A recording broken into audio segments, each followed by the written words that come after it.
Good morning. I believe I reserved 5 for rebuttal. Okay, thank you. Good morning, Your Honors. May it please Just so you know, the clock shows your total time. Great, thank you.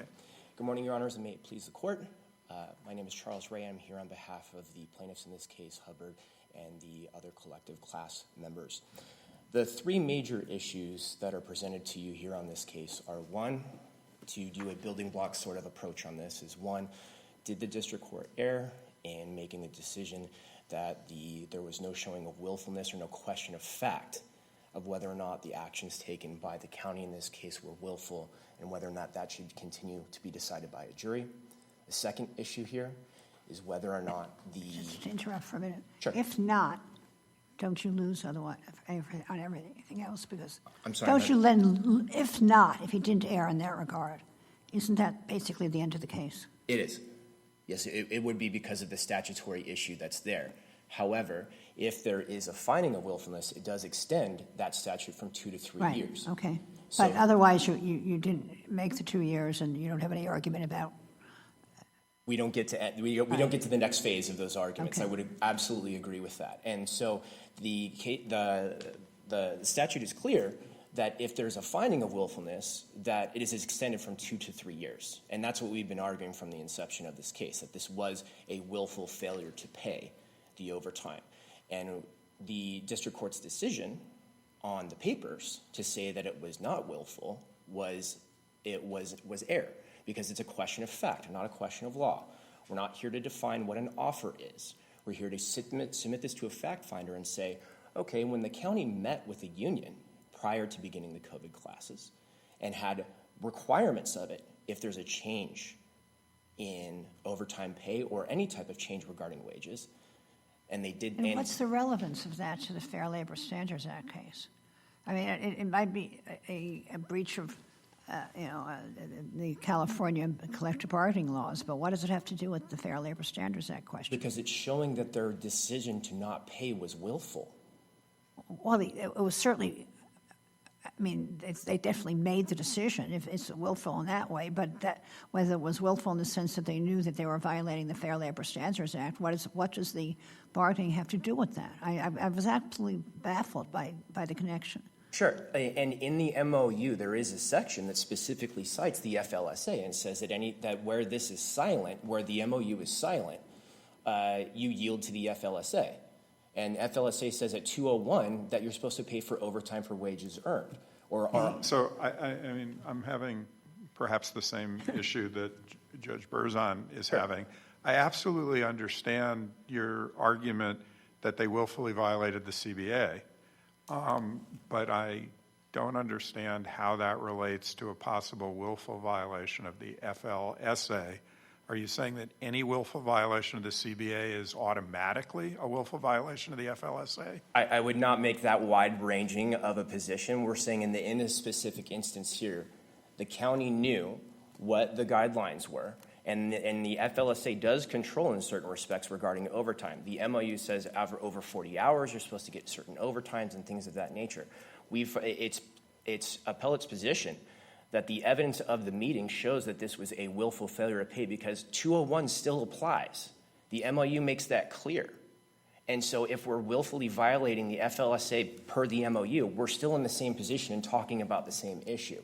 That's where those two points converge in our position, in our mind. I understand that you're looking for at a starting point from the MOU to say, okay, now we're moving to the FLSA. I can understand that there's a step that's involved in that process, but it's a distinction without difference when the MOU says that the FLSA applies. Okay, and if the FLSA applies, then the question in this case is how does it apply? But what does that have to do with whether there was a willful violation or not a willful violation? Because in other words, if you had evidence that they had said to the union, we're really not allowed to do this because the FLSA would require us to actually pay for the time in the hotel. But if you agree to it, we'll go ahead and not pay for the time in the hotel. But there's no evidence like that. So we're getting a little out over our skis in that respect because the issue here is whether or not the issue of willfulness should be submitted to a jury, to a fact finder. Okay. If we're going to get into... But you need a fact. What's the fact? The fact that it was willful was that they went and met with the union. They discussed the management folks, but not the recruits. And based upon the lack of discussion regarding the recruits, they walked away saying, we don't have to pay them. We have an implied understanding. Understand the implications of Well, that. even if they had an actual understanding, why would that matter unless the understanding was based on a recognition that they were violating the FLSA? The recognition is that no matter what, they're supposed to pay for overtime that comes from a marriage of the FLSA and the MOU. Counsel, the problem that you have to show that they knew that not paying for the time spent in the hotel as overtime pay violated the law, that they knew that and they willfully disregarded that legal conclusion.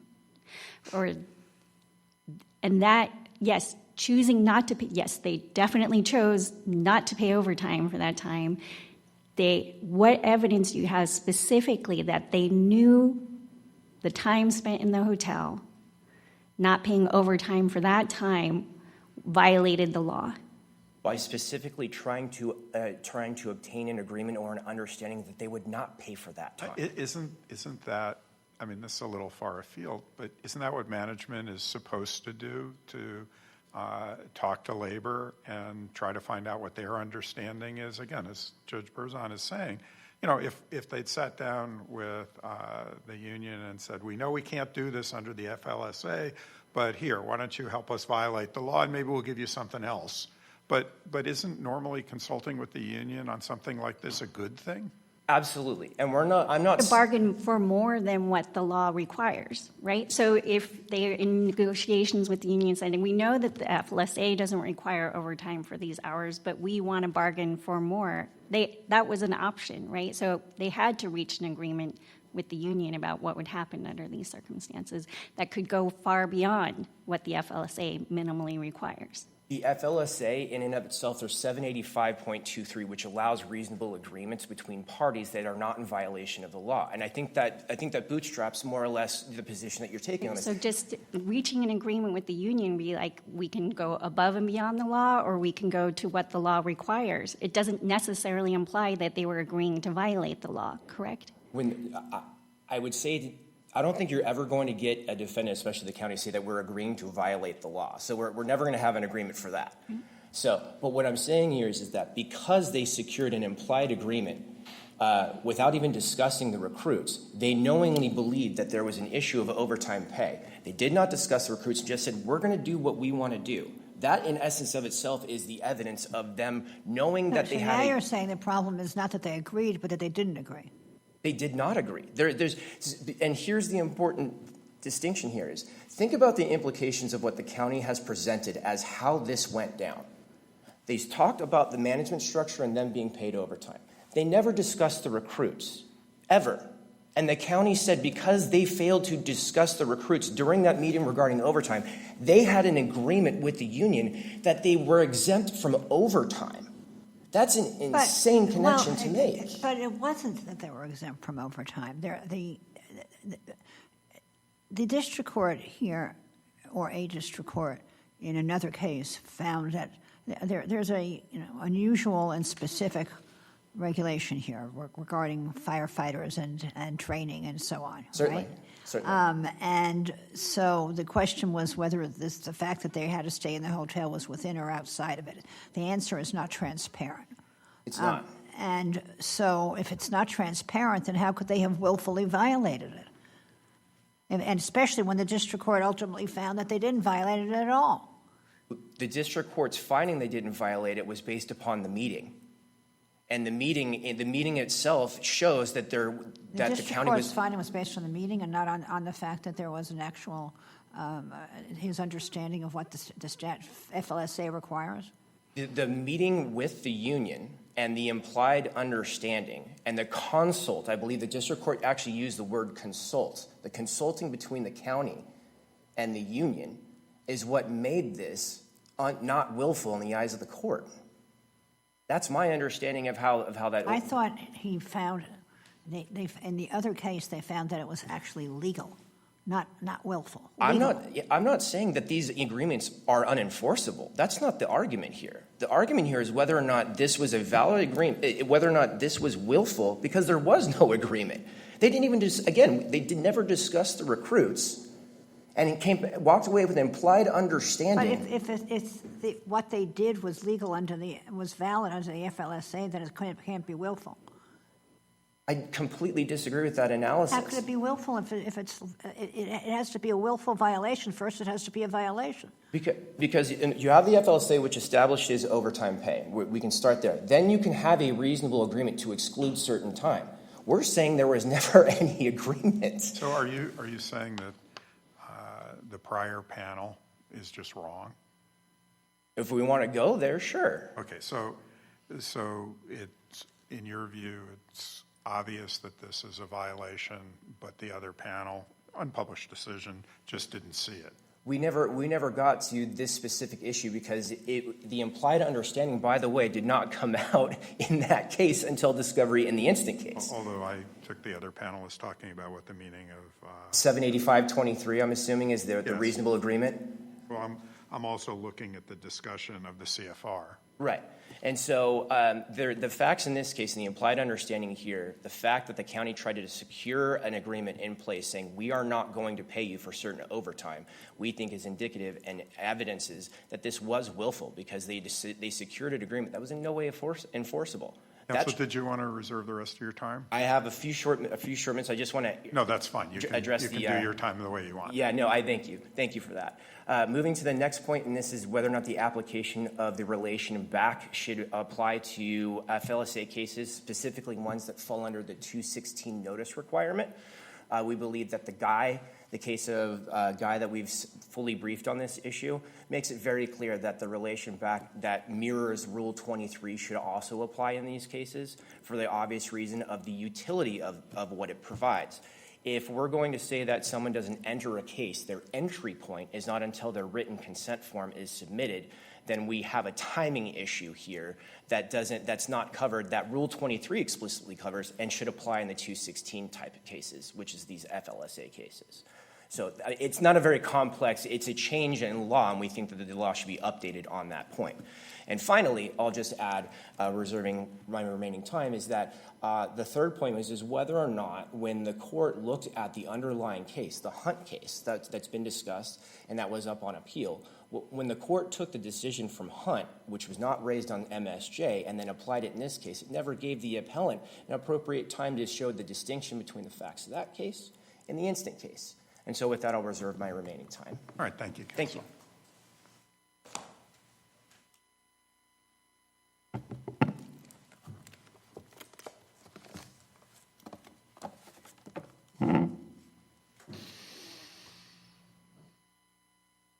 Good morning, Your Honor. May it please the Court, Elizabeth Arce on behalf of the County of Los Angeles, the appellee.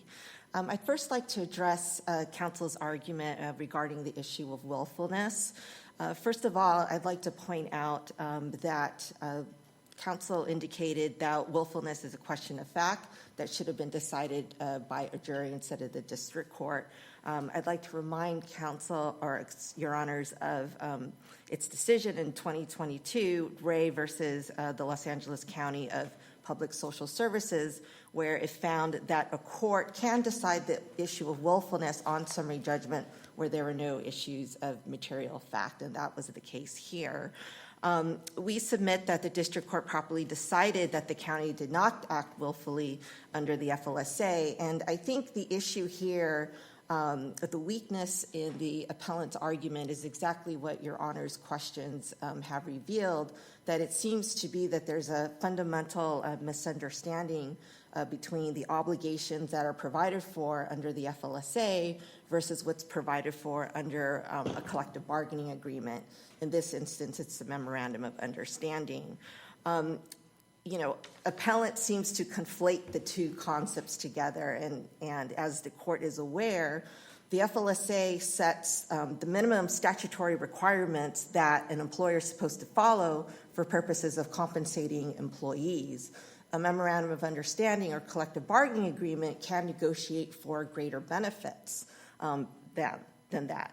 So you can have a situation where you can be legally compliant with the FLSA by not compensating employees for firefighter trainees for the time spent in the hotel outside of training, but then potentially violate the collective bargaining agreement if there are provisions in the collective bargaining agreement that have been interpreted to compensate for that type of situation. But in this instance, all the collective bargaining agreement seems to say is comply with the FLSA.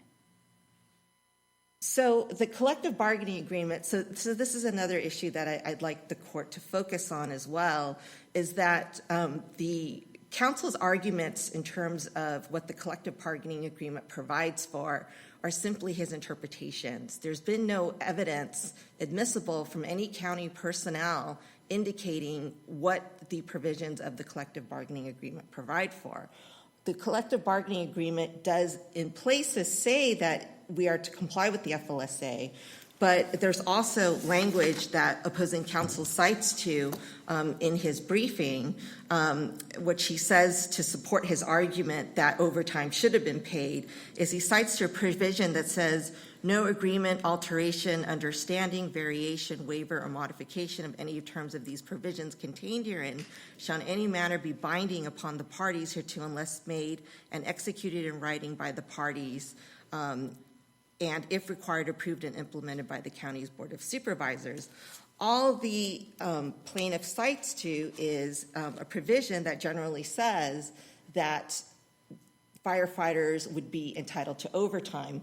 The MOU, the collective bargaining agreement, does not define what types of activities would constitute overtime pay for purposes of the MOU, nor does it define any sort of, nor does it define what the compensability of time spent training in an overnight situation would be. The MOU is Change the silent. subject a little. I mean, it seems to me that the willfulness issue here is not difficult, particularly because we have be it unpublished opinion saying that it wasn't even a violation, so how could it be willful? The one piece of this that we probably won't reach, but which I'm somewhat interested in, is the question of whether there isn't or shouldn't be some tolling available, if, for example, it was willful. I understand that the Sixth Circuit has a higher standard with regard to the threshold.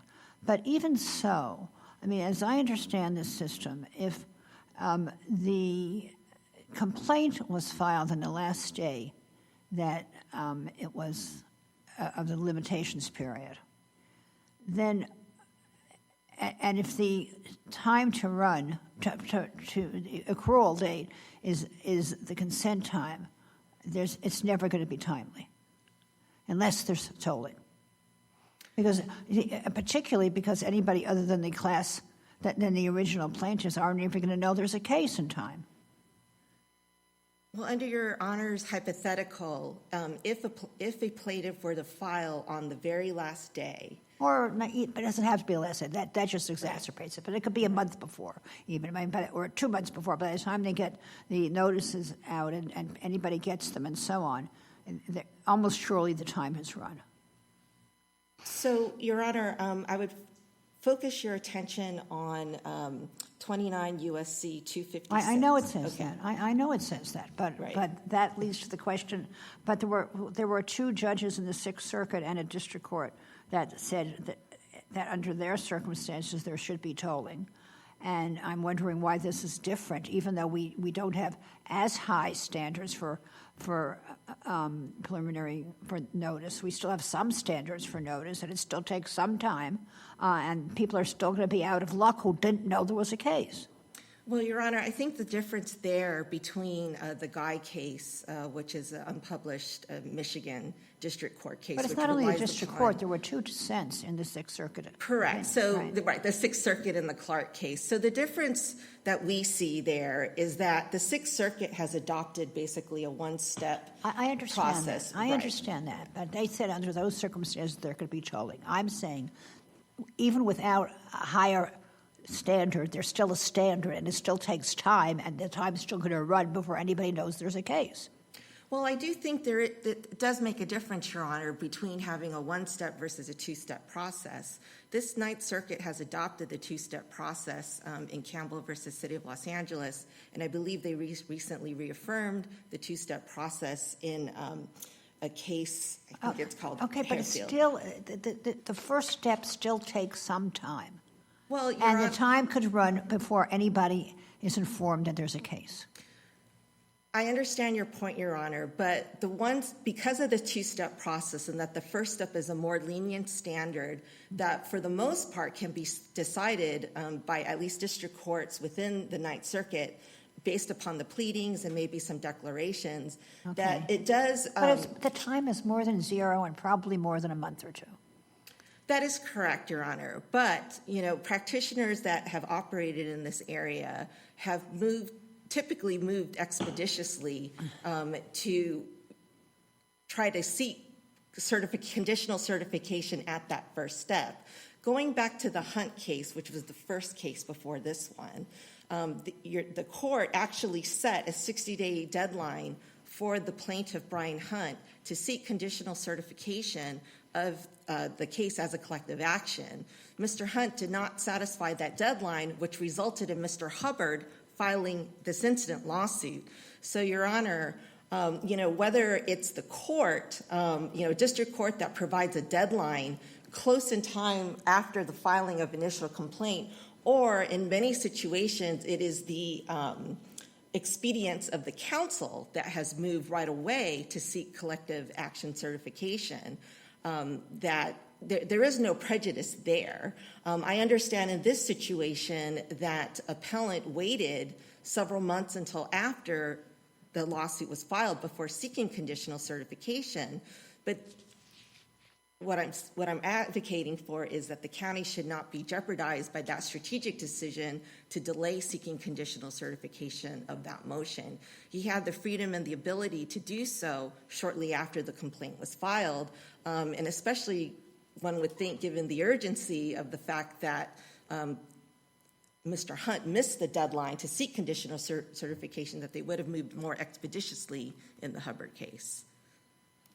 Is there a case that actually says a district court does not have discretion to grant equitable tolling between the time of filing the complaint and the opt-ins? I'm not aware of a case saying that it doesn't have discretion. I think based upon the case law, the court does have the discretion to apply equitable tolling because there are two factors that would support equitable tolling.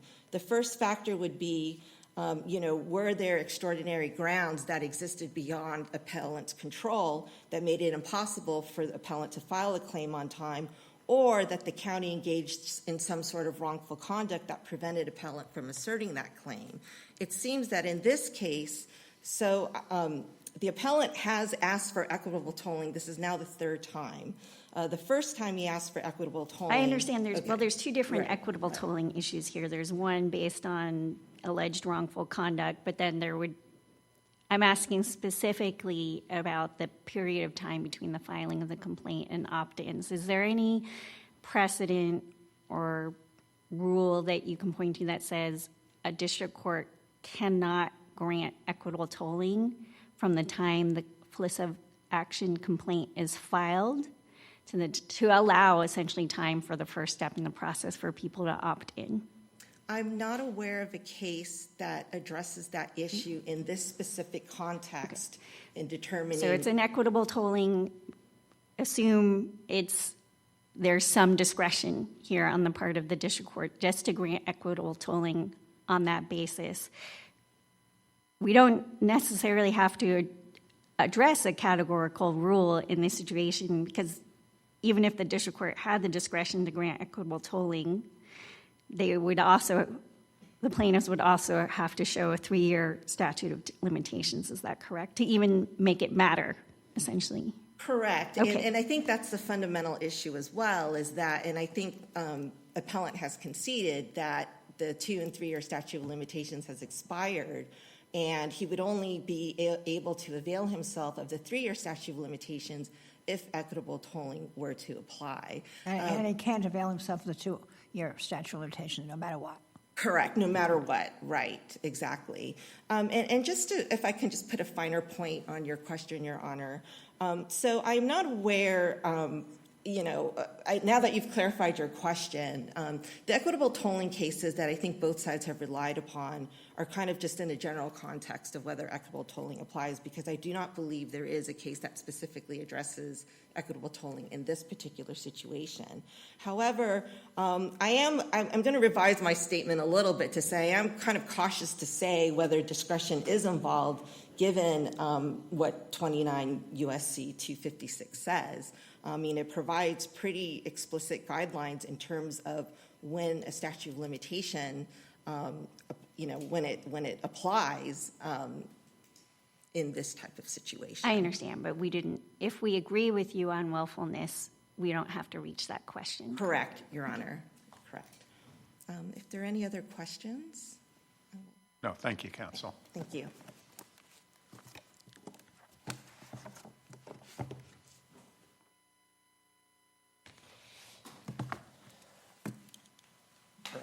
So I briefly have a few points to just add on the willfulness issue, which took the lion's share of the time during my first remarks. I want to revise one part of the statements here about the previous panel getting it wrong. And so in that issue there, that case, the Hunt case, was decided on an individual basis. And it was decided upon a finding that 785.23, which was an agreement based upon Hunt looking at his paycheck and showing up to work the next day, that there was this agreement. He was not supposed to be paid overtime during a portion of the hotel stay.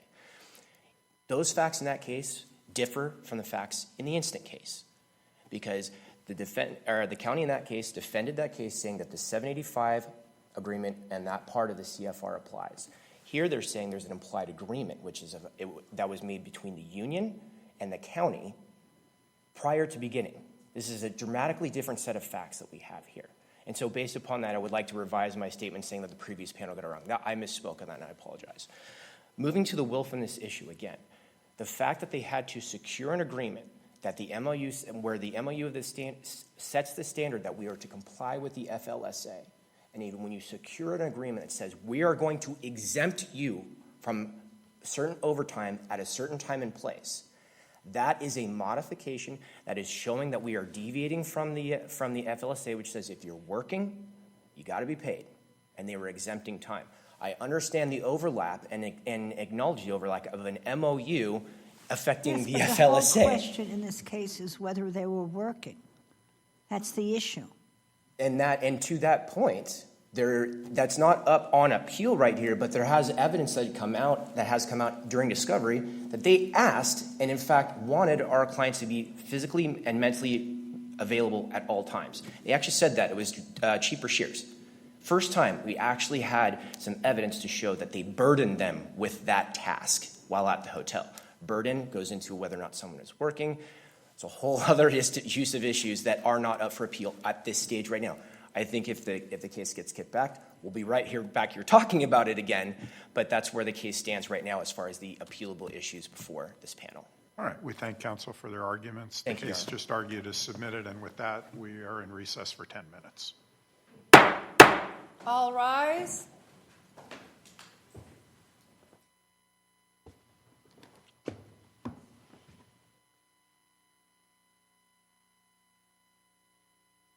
This court stands on recess for 10 minutes.